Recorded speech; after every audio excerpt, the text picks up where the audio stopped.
For this project, I'm going to use some wooden blocks. And I made a candelabra a couple of weeks ago with the name brand blocks. And someone left a comment letting me know that the store Five Below has these in stock and they're only $5 a box. So I went down there and I grabbed a couple of them. And in comparison with the amount of wood you get versus the Dollar Tree ones, I think that this is an awesome buy.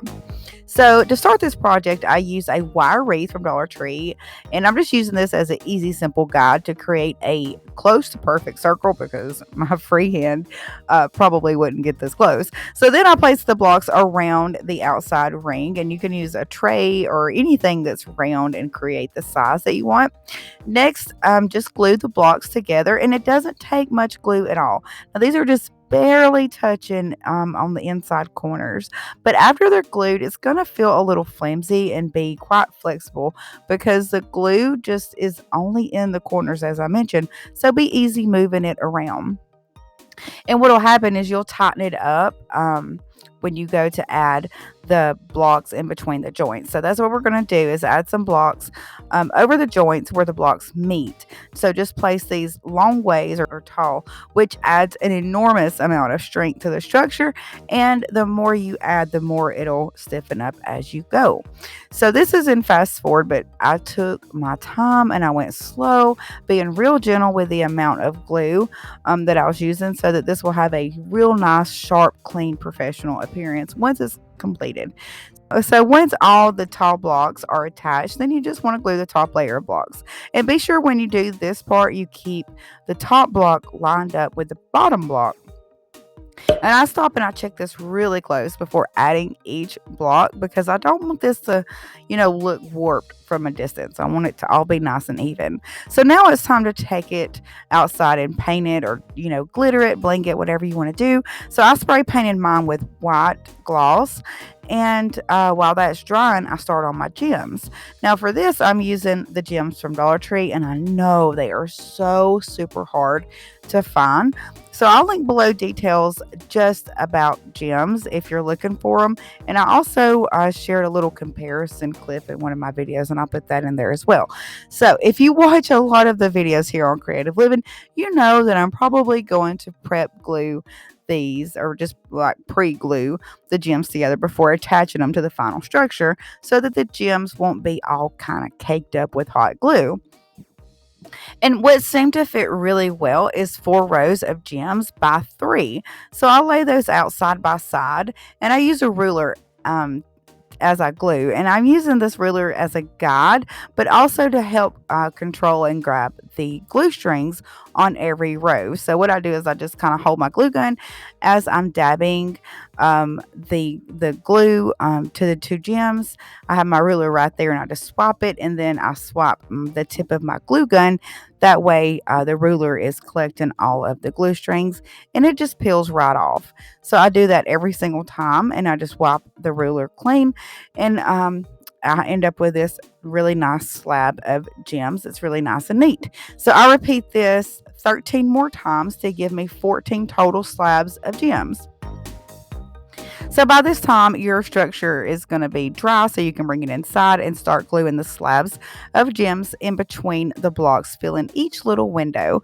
So I just add a touch of glue to the edges and I hold it in place a few seconds until they grab. What is really cool is that this actually fits so nice that you don't really you have to add glue for it to stay, obviously, but you can actually place them in the little windows and they'll stay while you're adding the glue. So that's really helpful. And of course, you want to repeat this until you have all 14 windows full of gems. And then after that, I trimmed the edges with the gems to kind of smooth out the appearance.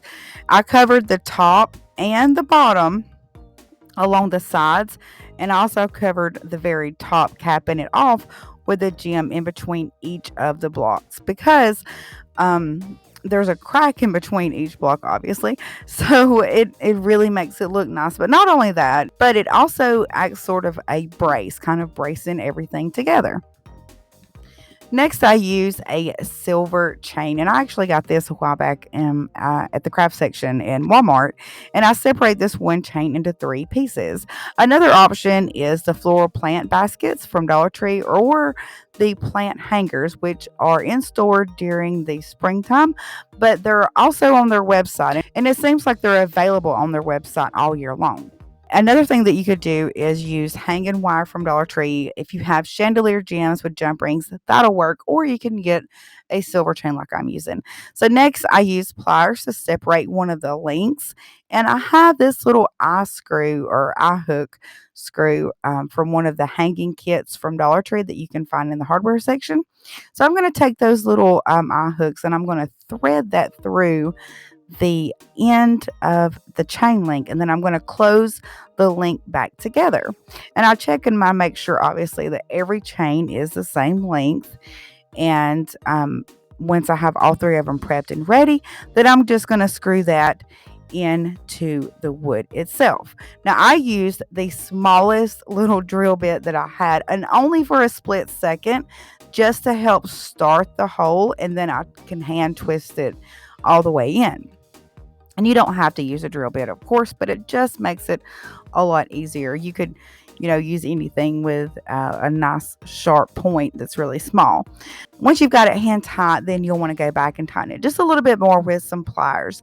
After all three are in place, or however many you want to use, you can give them a good yank and just make sure that they're nice and stable. To connect them at the top, you can use an extra chain link or something like a round keychain or an S hook.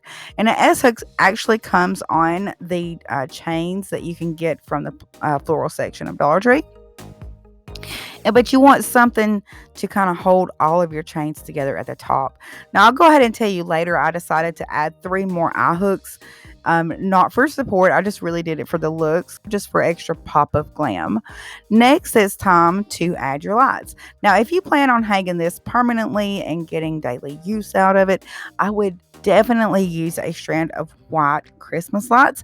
That way you can use a power plug-in. I've done this many, many, many times with a lot of my Dollar Tree or, DIY light projects in the past.